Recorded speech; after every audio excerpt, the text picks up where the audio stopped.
Good day to all of you Nursing 125 course students. I'm Professor Tayo Rabi and we'll discuss about assessment and management of patient with hypertension in this clip and next few clips.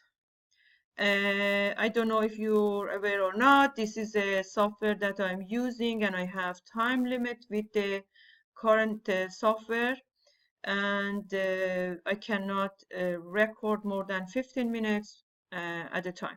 So please be patient with several clips in your Blackboard that I will post for your as your lecture.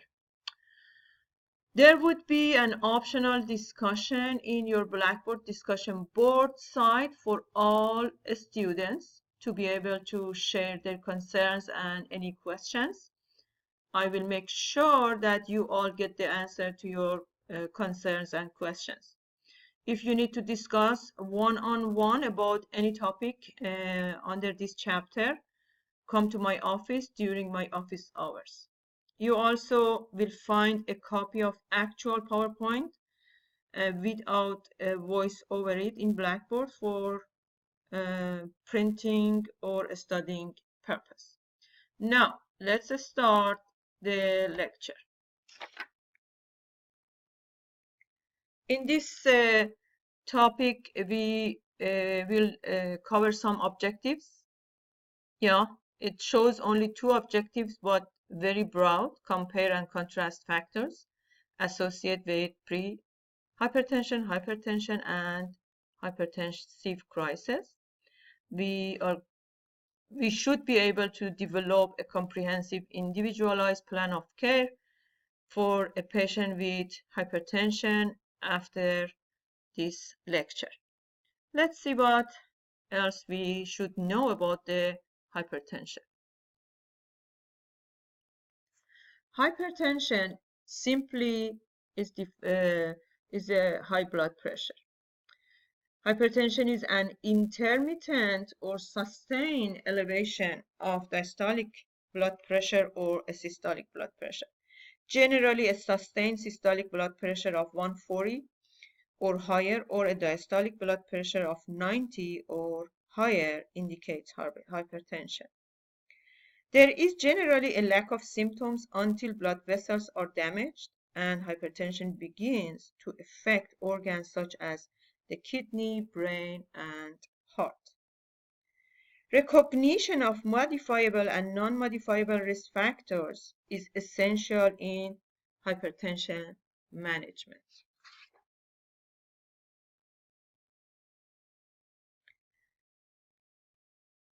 There are types of blood pressure. The blood pressure classifies as 5 classification, actually 4, sorry about that. Normal, pre-hypertension, stage 1 and stage 2. Normal, all of us know, and we've learned the vital sign and how to measure the blood pressure, a systolic of 120 or less, and a diastolic of 80 or less for adult age 18 years and older is known as normal blood pressure. A pre-hypertension is a systolic of 120 to 139 and or 80 to over 80 and 289. It's called prehypertension. A stage 1 hypertension is a hypertension that is measured of 140 to 159 of systolic and or 90 to 99 diastolic. And stage 2 is a systolic over 160 and or a diastolic of 100. So make sure to memorize these numbers.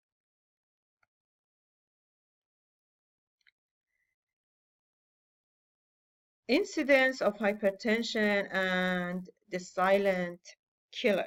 Why we call it silent killer? Hypertension is sometimes called the silent killer because people who have it are often symptom-free. So when they come to the hospital with the complication, could be a myocardial infarction or a stroke, is a life-threatening condition.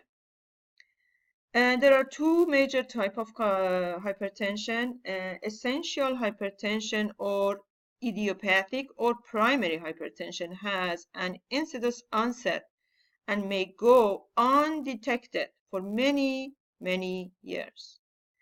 If left untreated, even mild cases of primary hypertension can cause complications and possibly death. There is no single identifiable cause of primary hypertension, but the general cause is related to an increase in cardiac output as well as total peripheral vascular resistance or both. Family history, race, stress, obesity, a diet high in fat or sodium, use of tobacco or hormonal contraceptives, a sedentary lifestyle, and aging may all play a role in primary hypertension. Secondary hypertension may be caused by renovascular disease, primary hyperaldosteronism, Cushing syndrome, diabetes mellitus, dysfunction of thyroid or pituitary or parathyroid gland, pregnancy, and neurologic disorder.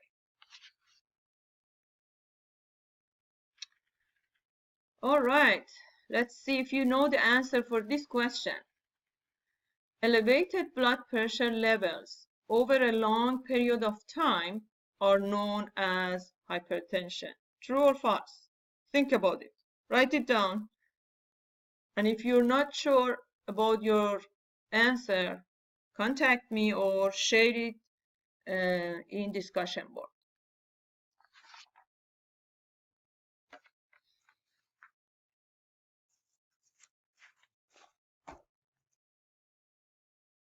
Okay, what we should know about the blood pressure regulation.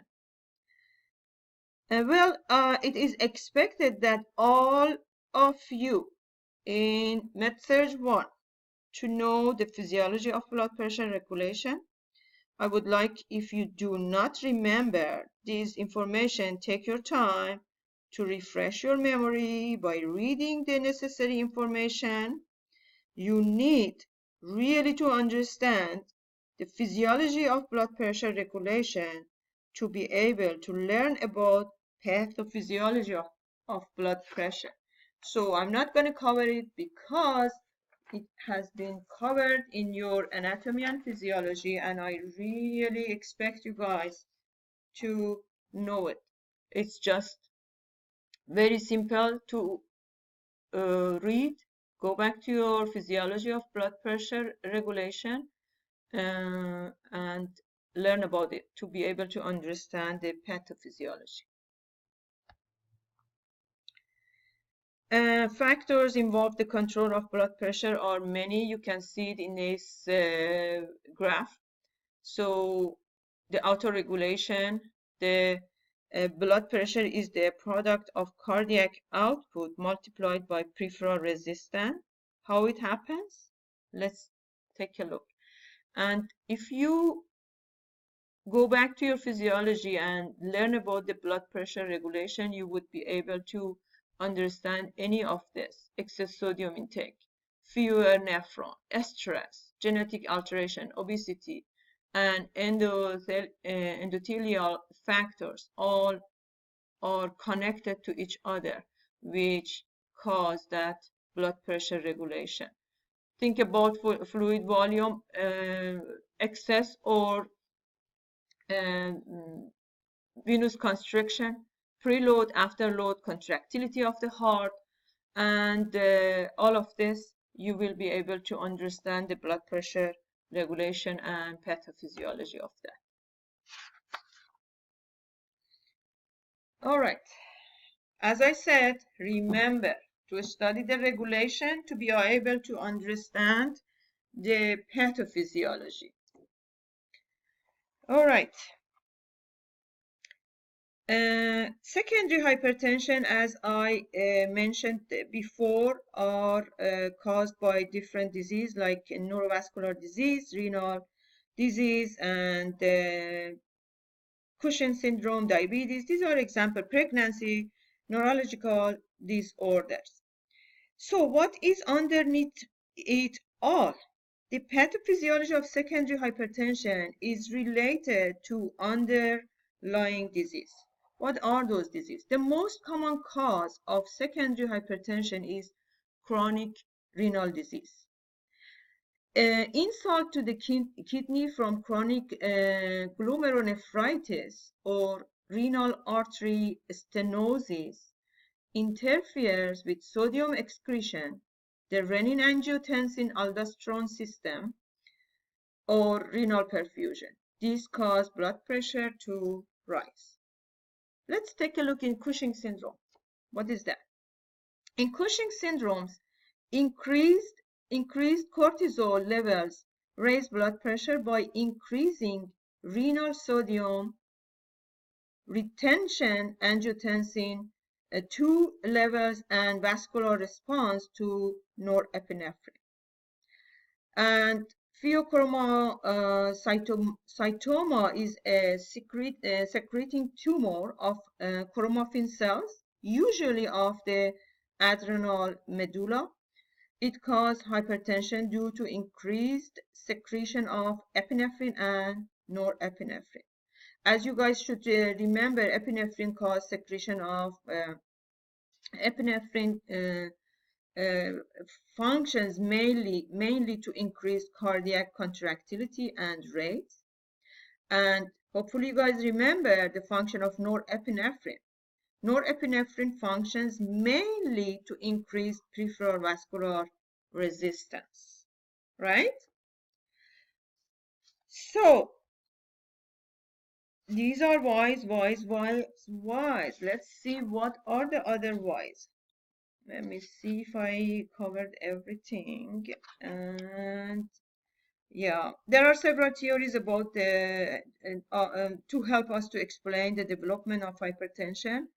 For example, changes in the arteriolar bed causing increased resistance, abnormally increased tone in the sensory nervous system that originates in the vasomotor system centers, causing increased peripheral vascular resistance, and increased blood volume resulting from renal or hormonal dysfunction, an increase in arteriolar thickening caused by genetic factor leading to increased peripheral vascular resistance, and abnormal renin release, which result in the formation of angiotensin 2, which constricts the arterioles and increased blood volume.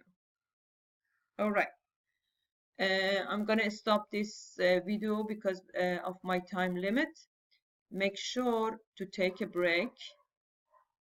Think about what you've heard. Review your notes.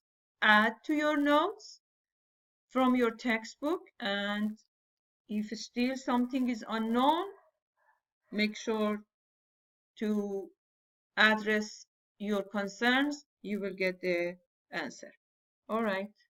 Talk to you later.